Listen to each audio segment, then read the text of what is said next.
इमाम मालिक का तसव्वुर देखो, कैसे कोड़े मारे गए थे उनको, हाथ पैर शल पड़ गए थे, इतना मारा कि दोनों हाथ उठते नहीं थे। जुर्म क्या था? सिर्फ इतना कि उस जमाने के बादशाह को किसी गरीब की बीवी पसंद आ गई थी और वो बड़ी खूबसूरत थी। उसने सारे मौलवियों को बुलाया और कहा कि ये औरत पर मेरी नीयत ख़राब है, बताओ ये औरत मेरी कैसे बनेगी। कहा ये तो बहुत बुरी बात है भाई, किसी की बीवी को आप अपना क्यों बनाना चाहते हैं। उसने दिरहमो दीनार की थैलियाँ फेंकी। मौलवियों ने कहा ये तो बहुत आसान है, देख रहे हैं पैसों में मसले भी बदले जाते हैं। कहा क्या है? कहा आप पावर में हैं, आप उस आदमी की गर्दन पर तलवार रखवा दीजिए, बस कत्ल मत कीजिए, और तलवार रख कर कहिए अपनी बीवी को तलाक दे वरना गर्दन उड़ा दूंगा, और वो तलाक दे देगा। तलाक देगा, वो इद्दत गुजारेगी, आप उससे शादी कर लीजिए। ऐसा ही हुआ। पहले सीधे समझाया, गरीब आदमी ने कहा वाह साहब मेरी बीवी कोई परेशानी नहीं, हम क्यों तलाक दे दें। फिर ज़बरदस्ती की गई और मजबूर किया गया, तलवार की नोक पर उससे तलाक ली गई। बीवी कहती है मेरे प्यारे शौहर, मैं हमेशा से दिल से आपकी थी और आप ही की रहूंगी, लेकिन आपकी गर्दन उड़ा दी जाए मुझे ये भी गवारा नहीं है।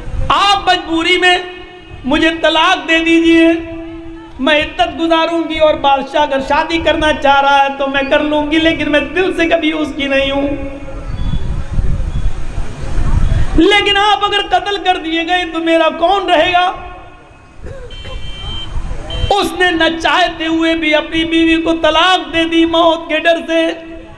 तलवार उसकी गर्दन पर रख दी गई, मौत के डर से उसने तलाक दे दी। क्या है मेरी बीवी, मैंने तुझे तलाक दी। इद्दत गुजारने के बाद बादशाह ने उससे शादी कर ली। सारे मौलवी बिके हुए, बादशाह ने सबको खरीद लिया।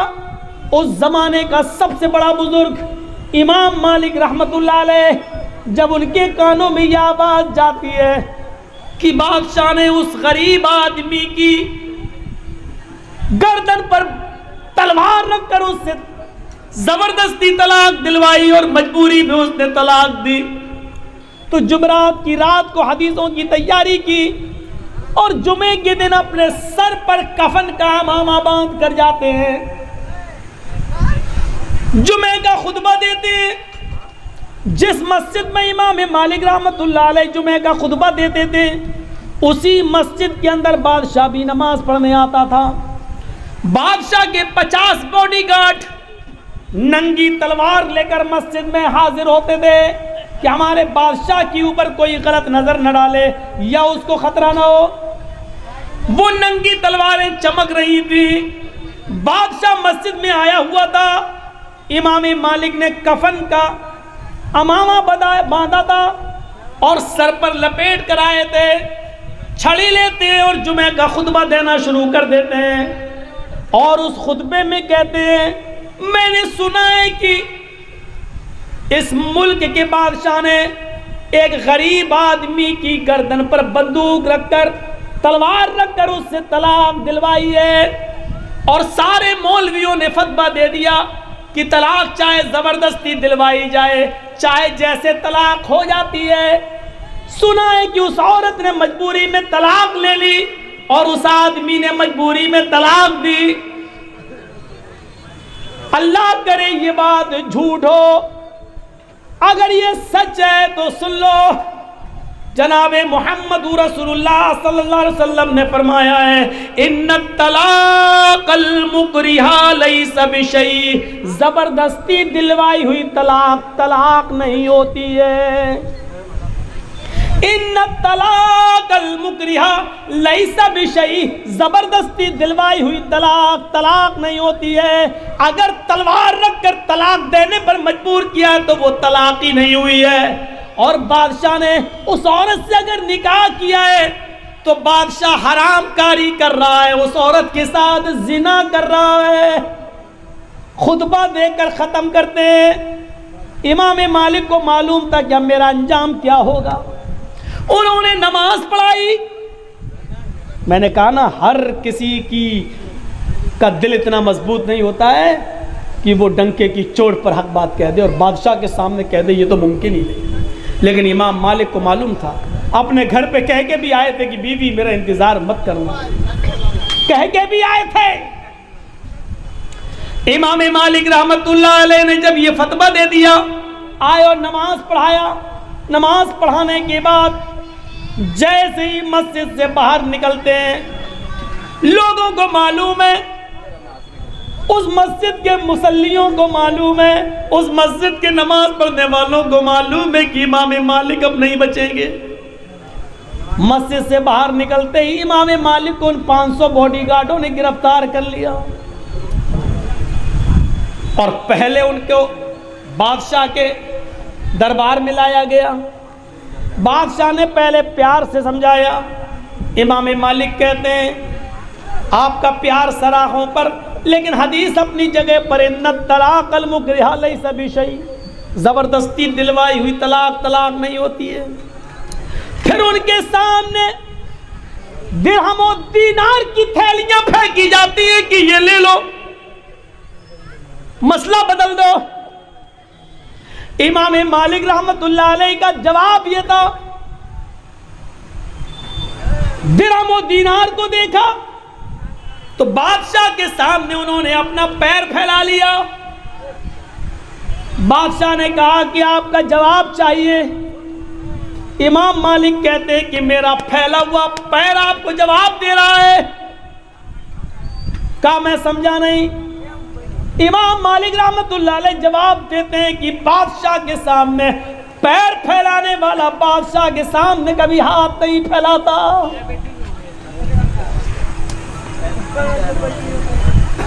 तुम्हारे तो वोट 1-1 हज़ार रुपए में बिक जाते हैं, तुम्हारा तो ईमान 1-1 हज़ार रुपए में बिक जाता है। कोर्ट में झूठी गवाहियां तुम 100-100, 200-200 रुपए लेकर दे देते हो, अपना ईमान नहीं बचा पाते। वोट तक बेच देते हो। वोट 500 रुपए लिया, फला पार्टी को देना, मालूम है इससे नुकसान है, फिर भी हम देते हैं। जिनके वोट 500 और 1000 रुपए में बिक जाएं, अरे तुमसे अच्छी कीमत तो उस कुत्ते की है जो कम से कम 10,000 रुपए में खरीदा जाता है। 10,000 रुपए में उस कुत्ते की कीमत 10,000।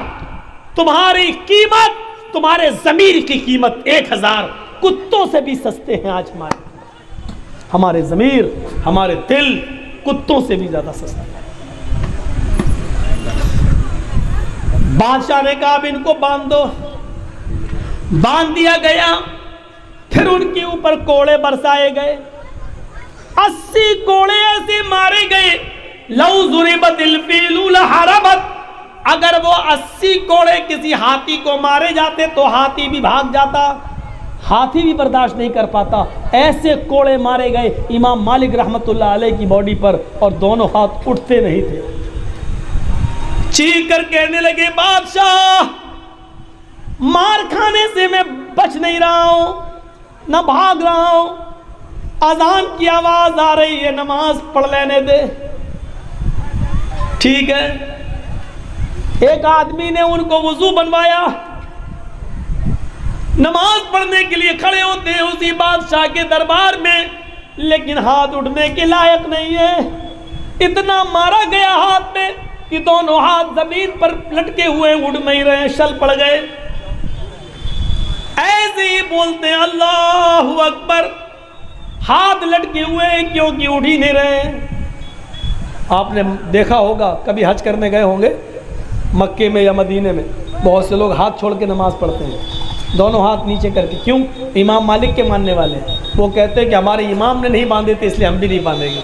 ये नहीं देखते हैं कि इमाम मालिक ने मजबूरी में नहीं बांधे, उनको बादशाह ने मारा था, कोड़े मारे थे, इसलिए उनके हाथ उठते ही नहीं थे। अब जब उठ ही नहीं रहा तो आदमी नमाज कैसे पढ़ेगा? कैसे? वो मजबूरी में बांधे थे इमाम मालिक को। इमाम मालिक ने मजबूरी में छोड़े, तुम जानबूझ के छोड़ रहे हो। उसके बाद में फिर उन पर कोड़े बरसाए गए। जब देखा गया कि कोड़े खाने के बाद भी ये नहीं मानते तो कहा इनको मारना तो बेकार है, इनकी जान न ली जाए। इनके पैरों में बेड़ियां डाल दी गई। मंजर देखना, हक बात बोलने का रिजल्ट देखो। उनके पैरों में बेड़ियां डाल दी गई, हाथों में हथकड़ियां डाल दी गई और एक घोड़े के ऊपर ऐसे उनको डाल दिया गया, पेट के बल उनको डाल दिया गया, पैर इस तरफ और मुंह इस तरफ, ऐसे पेट के बल ऐसे, पैरों में पैरों में बेड़ियां हैं, हाथों में हथकड़ियां हैं और ऐसे उनको घोड़े पे डाल दिया गया है। और बादशाह ने कहा पूरे मदीने के अंदर इनको घुमाओ और ऐलान कर दो कि जिसने भी बादशाह के खिलाफ अगर फतवा दिया और बादशाह के खिलाफ जबान खोली, उसका यही हाल होगा जो मैंने इमाम मालिक का किया है, यही उसके साथ किया जाएगा, बल्कि इससे भी बड़ी सजा दी जाएगी। एक आदमी बादशाह का चमचा घोड़े की लगाम पकड़ता है, इमाम मालिक को औंधे मुंह घोड़े पर डालता है और मदीने के चक्कर लगा रहा है, पूरी बस्ती में घुमा रहा है। और कुर्बान जाओ इमाम मालिक रहमतुल्लाह अलैह के इन जुमलों पर, बस्ती में घूमते भी जा रहे हैं। बादशाह का चमचा कह रहा है बादशाह की बात नहीं मानी इसलिए सजा मिली है।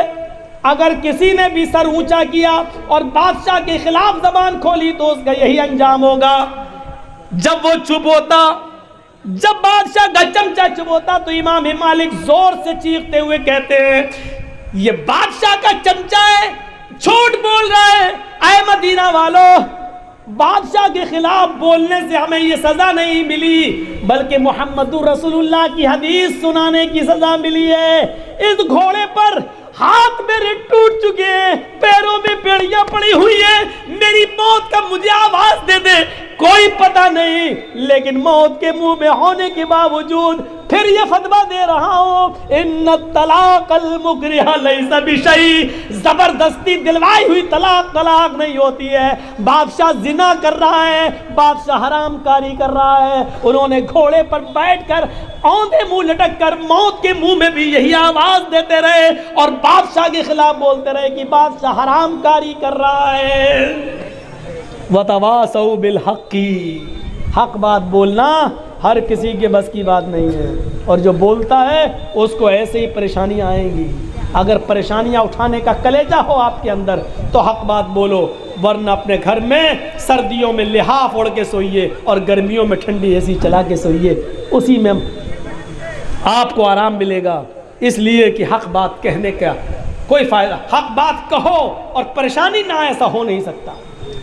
और आप तकरीरें कर रहे हैं, जलसे कर रहे हैं और परेशानियां नहीं आ रही हैं, तो इसका मतलब यह है कि आपकी दावत हक नहीं है, आप सच नहीं बोल रहे हैं, आपकी दावत में कहीं कमजोरी है।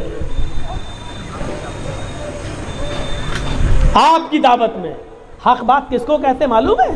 अल्लाह के रसूल ने जब कोहे सफा पे चढ़ के कहा था, आए पहाड़ के इर्द गिर्द जमा होने वालों, इस पहाड़ के पीछे, अगर मैं ये कहूं कि इस पहाड़ के पीछे एक लश्कर छिपा हुआ है जो बहुत जल्दी तुम पर हमला करने वाला है, तो तुम मेरी बात को मानोगे या नहीं मानोगे? तो लोगों ने क्या कहा था?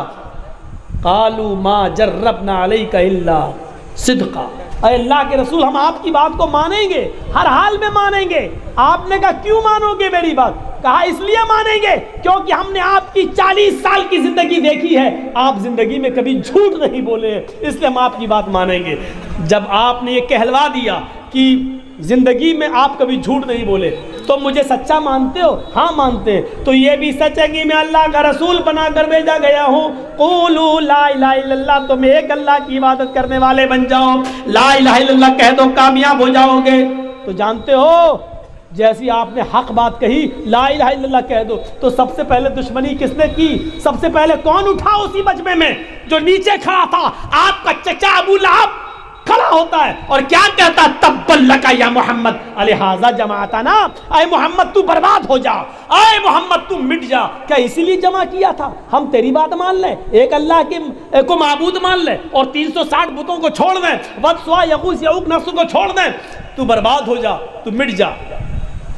सबसे पहले मुखालिफत किसने की? चचा ने। पता चला कि हक बात जब आप पेश करोगे तो सबसे पहले आपके रिश्तेदार आपसे नाराज़ होंगे, आपके माँ बाप आपसे नाराज़ होंगे, आपके रिश्तेदार आपको आपके घर से निकालेंगे। अगर इसके लिए आप तैयार हो तो हक बात पेश करो, तौहीद की दावत दो। और अगर आप चाहो राज़ी रहे रहमान भी और खुश रहे शैतान भी, तो माफ़ कीजिएगा, ये बहुत आसान काम है। अब्बा भी खुश रहें और अम्मा भी खुश रहें और पड़ोसी भी खुश रहे। इसलिए ऐसी बात आजकल जलसे हमारे जहाँ भी हो रहे हैं, अक्सर जगहों पर कह दिया जाता, मौलाना साहब हमने अपनी लड़कियाँ दूसरों को दी हैं, हमारी बेटियाँ दूसरों में गई हैं। मौलाना साहब ऐसी बातें मत कहना, ऐसी तकरीर मत करना कि किसी को तकलीफ़ हो। मौलाना जर्जीस गया था तेरे घर पे कहने के लिए कि तू अपनी लड़की उनको दे। गलती तू करे, सजा मौलवी जर्जीस भुगते हैं।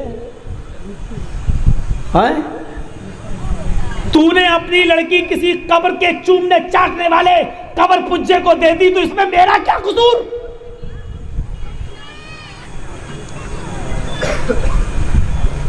सुलेमान तैमी का जब इंतकाल होने लगा तो वो रो रहे थे। पूछा क्यों रो रहे हैं?